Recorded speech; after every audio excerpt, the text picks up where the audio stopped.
संत हरि भक्तन की, श्री वृंदावन धाम की, सतगुरुदेव भगवान की।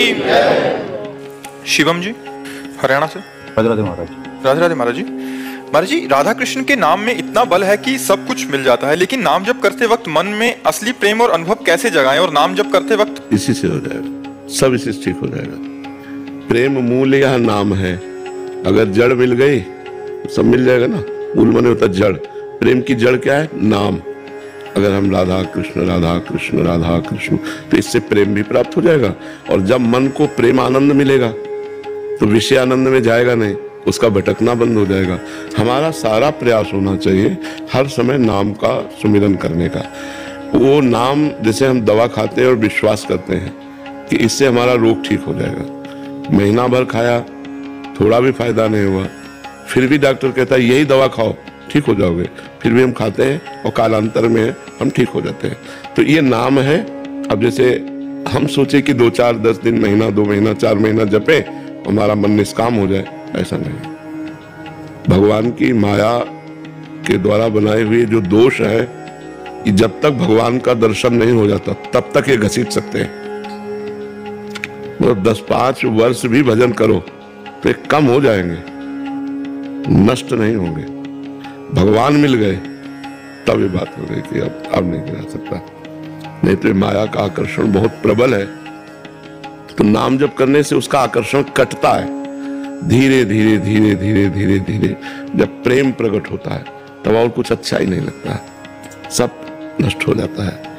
मतलब जैसे घड़ी, दीवार घड़ी है ना, उसका सेल ऐंच लो तो सेकंड की सुई सेकंड की मिनट में, घंटे की घंटे में ठप। ऐसे ही जब प्रेम प्रकट होता है तो जो मन की चालबाजी है ना, चंचलता है, वो ठप हो जाती है। शांत। पूछा जाए क्या चाहिए आपको, आप भी खोजो तो आपको पकड़ भी नहीं आएगा कि क्या चाहिए आपको, कैसे हो, जैसे प्रभु रख रहे हैं, क्या चाहिए। ये स्थिति हो जाएगी अंदर की। लाखों करोड़ों अरबों रुपए आ जाए तो आपको कोई हर्ष नहीं होगा, और सब छिन जाए तो आपको कोई शोक नहीं होगा।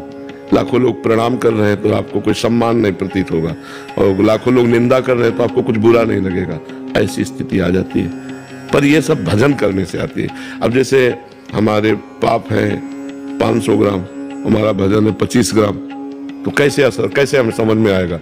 जब हमारा भजन 500 ग्राम के ऊपर चढ़ बैठे तब समझ में आएगा। वो मिटिया मिट कर दिया पाप को, और हृदय निर्मल आनंद। तो हमें लगे रहना चाहिए, लाभ दिखाई दे या ना दिखाई दे, शांति मिले ना मिले, दवा सही है, अचूक है, बस चलाते रहो, नाम चला, एक भी नाम व्यर्थ नहीं जाएगा। भागवत में आता है कि जैसे भूखा आदमी हो और एक एक कवल पावे, तो जा तो पेटे में रहा है, लेकिन 5 कवल पाने के बाद रोक दो आप, और कैसा लग रहा है, अब भोजन नहीं मिलेगा, तो वो यही कहेगा इससे तो अच्छा ना देते तो ठीक था। जब वो आधा पेट हो जाएगा तो उसे समझ में आएगा खीर कैसी है, सब्जी कैसी है। आधा पेट तो केवल भरने में लगेगा। ऐसे ही एक एक नाम जा रहा है, संसार से वैराग्य, भगवान के चरणों में प्रेम और स्वरूप का ज्ञान, ये करवा रहा है। और बहुत जन्मों से भूखे हैं हम आनंद के, तो हमें समझ में नहीं आएगा अभी। जब कम से कम आधा पेट 12 घंटा भजन हो, 24 घंटे में 12 घंटा भजन हो, तब समझ में आएगा कि स्वाद क्या है नाम का। अभी नाम का स्वाद थोड़ी मिला है। राधा राधा राधा मन भाग रहा है संसार में, और संसार के भोगों में भाग रहा है। कोई स्वाद, जो स्वाद मिलेगा तो भागेगा नहीं, फिर यही लग जाएगा राधा राधा, एकदम हृदय आनंद से भर जाएगा। पर सत्य बात है कि नाम परम आनंदमय है, परम ज्ञान प्रदान करने वाला है, सब दुख मिटाने वाला है। तो हमको इसमें लगे रहना चाहिए, घाटा तो होना नहीं है, लाभ ही लाभ होना है। अरुण कुमार जी, राधे राधे महाराज जी। महाराज जी, हम संसारिक भोगों को भोगते हैं, पता होता है कि ये हमारे मार्ग में बाधा डालते हैं, तो क्या ये हमारे नाम जप में भी विघ्न डालते हैं? तो इससे हमारे कर्म बनेंगे या भोगों में फंसे रहेंगे या विघ्न रहेगा? अगर हम भोगों में रहेंगे तो नाम में रुचि ही नहीं रहेगी, और भोगों में सुख लगेगा तो भगवान प्यारे ही नहीं लगेंगे। भोगेश्वर प्रसक्ता नाम तयापहत चेतसाम व्यवसायत्मिका बुद्धि समाधो न विधीयते। जिसका भोगों ने चित्त अपहरण कर लिया है वो भगवत प्राप्ति का संकल्प भी नहीं बना सकता, सोच भी नहीं सकता। वो भगवान की आराधना करेगा लेकिन चाहेगा यही कि मुझे भोग मिले, संपत्ति मिले, ऐश्वर्य मिले, सम्मान मिले, भगवान मिले, ऐसा नहीं चाहेगा। जब भजन के बल से नाम जब जबरदस्ती किया जाता है, मन थोड़ी लगता है, जबरदस्ती किया जाता है, तो जब नाम, जैसे कड़वी दवा आंख मूंद के खाई जाती है कि अब खाना ही, अब ये तो दवा कड़वी है पर खाना है, तो अभी हमें नाम कड़वा लग रहा है, जबकि अमृत है, नामामृत है, लेकिन कड़वा लग रहा है। अगर हम यही नाम जब करते रहे तो धीरे धीरे भोगाशक्ति मिटा देगा। महाराज जी, फिर हमें क्या संसार का जो गर्गस्थ है उससे थोड़ा सा अलग रहना चाहिए? नहीं, संसार से अलग नहीं रहना चाहिए। संसार में रह करके संसार का स्वाद नहीं लेना चाहिए। स्वाद भगवान का, इनमें स्वाद है कहाँ, हमें बताओ। अगर स्वाद होता तो तृप्ति हो जाती। आप लोग तो गृहस्थ हैं, कहीं आपको ऐसा लगा कि हम कछुनाथ न चाहिए मुझे? हाँ, वही वो कमी भगवान से ही पूरी होती। तभी कहा कहीं भी कुछ करो ना, एक अधूरापन रहता है।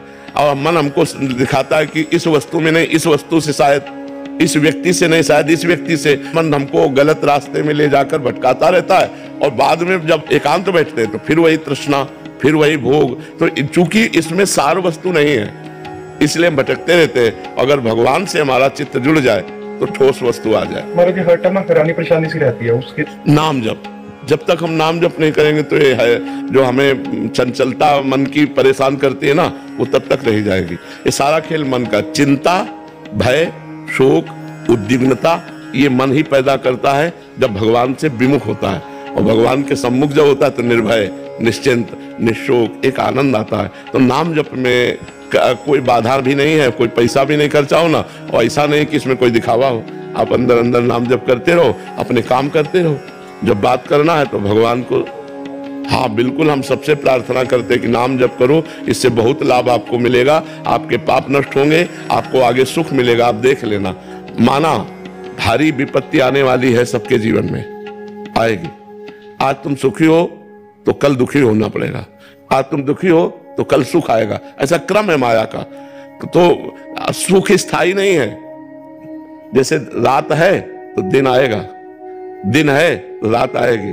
तो जैसे हम दिन में रात की व्यवस्था कर लेते हैं, लाइट है, व्यवस्था सब फिट है, तो हमें रात अखरती नहीं है। ऐसे यदि हम भजन के बल से विपत्ति की व्यवस्था कर लेंगे, ज्ञान विज्ञान पढ़ा लिखा, शास्त्री शास्त्रों का स्वाध्याय, सत्संग, तो हमें पता है, फिर हम निपट लेंगे विपत्ति से। अगर हमने व्यवस्था दिन में नहीं की, रात्रि की, तो रात्रि आकर अंधकार में होकर के हमें भय प्रदान करेगी।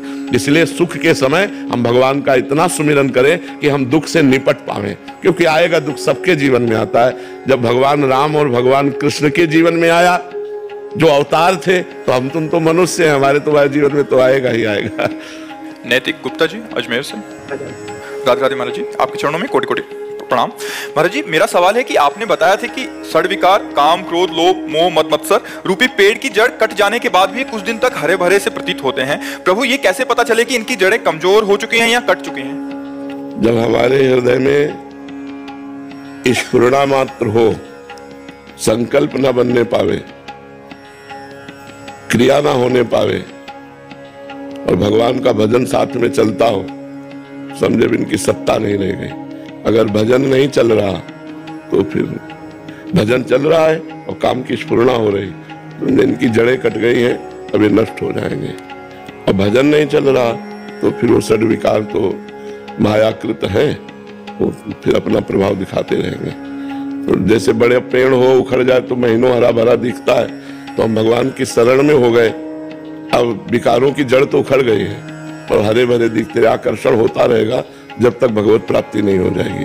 तो हम नाम जब चलाते रहे, इनका आकर्षण आएगा, चला जाएगा, इनमें दम नहीं रह जाती। और जब भजन नहीं होता तो इन्हीं का तो सारा खेल चल रहा पूरी सृष्टि में, कहीं काम, कहीं क्रोध, कहीं लोभ, कहीं मोह, कहीं मद, कहीं यही सब तो नचनी नाच नचाए हुए सबको। उमादार जोशित की नाई, समय नचावत राम गुसाई, भगवान की माया के द्वारा सब नाच रहे हैं। विजय लक्ष्मी गौड़ जी छत्तीसगढ़ से, श्री हरिवंश महाराज जी। महाराज जी, क्या तत्व ज्ञान की प्राप्ति के बाद कालांतर में भगवत प्रेम की प्राप्ति होती है या दोनों चीजें साथ साथ चलती हैं? नहीं, साथ नहीं होती, दोनों अलग अलग है। तत्व ज्ञान जो होता है उस समय आत्म तत्व का दर्शन होता है। सब जगह एक आत्मा विराजमान है, दूसरा कोई नहीं है। और जो प्रेम होता है वो सब में श्री कृष्ण विराजमान है, श्री राम विराजमान, श्री राम में सब जग जानी। तो जब हम साकार भावना से सब में अपने भगवान को देखते हैं तो हम प्रेम मार्ग में जाते हैं, और जब हम तत्व रूप से आत्मा रूप से देखते हैं तो हम ज्ञान मार्ग में जाते हैं। आत्म तत्व का सब जगह दर्शन करने वाला मोक्ष को प्राप्त होता है, और श्री कृष्ण का सब जगह दर्शन करने वाला प्रेम को प्राप्त होता है। वो आत्म प्रेमी है, वो श्री कृष्ण प्रेमी है। लेकिन ऐसा नहीं कि वो दिव्य लीलाओं में डूबेगा, क्योंकि वो ज्ञान मार्ग का है तो मोक्ष को प्राप्त होगा, और जो भक्ति मार्ग में वो प्रेम से युक्त होकर भगवान की रस में दिव्य लीलाओं का रसास्वादन करेगा। तो इसलिए सहज भाव है कि सब में भगवान का दर्शन करें तो वो तत्व भी हो गए और प्रेम भी प्राप्त हो जाएगा। शुभम जी, सीतामढ़ी। राधे राधे महाराज। राधे राधे महाराज जी। सब पूज्य जनों से सुना है कि इस जन्म के अच्छे बुरे कर्मों का फल अभी नहीं तो अगले जन्म में जरूर मिलता है, परंतु हमें जो पिछले जन्म या अगले जन्म का कोई ज्ञान नहीं है, तो क्या इस कारण बुरे कर्मों का भय ना होने ही संसार के पाप और अधर्म का कारण है महाराज जी? हाँ, वैसे हमें भयभीत रहना चाहिए कि हमसे कोई गलत काम ना बन जाए। कानून का डर, भगवान का डर, समाज का डर, अपनी इज्जत का डर, अगर ये डर बना रहे तो हमसे कोई गलत काम नहीं होगा। डर ही तो खत्म हो जाता, तभी हमारा मार्ग गलत हो जाता है। अगर भगवान का डर हो कि देख रहा है वो, समाज का डर हो लोग क्या कहेंगे, कानून का डर हो कि यार पकड़े जाएंगे, इज्जत का डर हो कि सब नष्ट हो जाएगा, तो किसी से कोई गलत काम ना हो। गलत काम होते ही है जहाँ ये डर खत्म हो जाते हैं। भगवान का डर, कानून का डर, समाज का डर, सम्मान इज्जत का डर जहाँ खत्म हो जाता है तो आदमी राक्षस हो जाता है, उसके अंदर आसुरी प्रवृत्ति आ जाती है और वो कुछ भी कर सकता है। तो हमें लगता है डर होना अच्छी बात है। यही डर ही डरप हरिवंश हित, जिनो भ्रमय गुण सलिल पर, जी नामन मंगल लोक त्यों, सुहरिपद भज न विलंब कर। जिनका नाम तीनों लोकों का मंगल करने वाला है, ये डरते रहो कि हमसे कोई गलती ना हो जाए, और उन भगवान का नाम जप करते रहो तो आपको सही रास्ता मिलता रहेगा। गलत की तरफ जाने में आपको जलन पैदा होगी और भगवान बचा लेंगे। करो सदा तिनके रखवारी, जिम बालक राखे मातारी। इसलिए हमें भगवान की शरण होना चाहिए और भगवान का नाम जप करना चाहिए और गलत कामों से डरना चाहिए, क्योंकि आज नहीं तो कल वो मुझे दंड देंगे। जो कर्म हो गया भले वो गुप्त हो गया, कोई नहीं जानता, लेकिन वो हमें आगे चलकर रोग के रूप में, विपत्ति के रूप में, निष्फलता के रूप में, हार के रूप में ये हमको दंड देंगे। हम बहुत पढ़ाई पढ़े हैं लेकिन नौकरी नहीं मिल रही, अब प्रारब्ध भोग है, वो हमें बहुत व्यापार में पैसा लगाया, असफलता हो रही, पीछे का कर्म है तुम्हें आगे नहीं बढ़ने दे रहा। तो हमें बुरा कर्म जो है विपत्ति, दुख, संकट, चिंता, शोक, भय और मृत्यु ये हमें प्रदान करता है। इसलिए हमें बुरे कर्मों से डरना चाहिए, पक्का डरना चाहिए। जो डर गया वो अभय हो गया, और जो डरा नहीं वो फंस गया, ये बात है।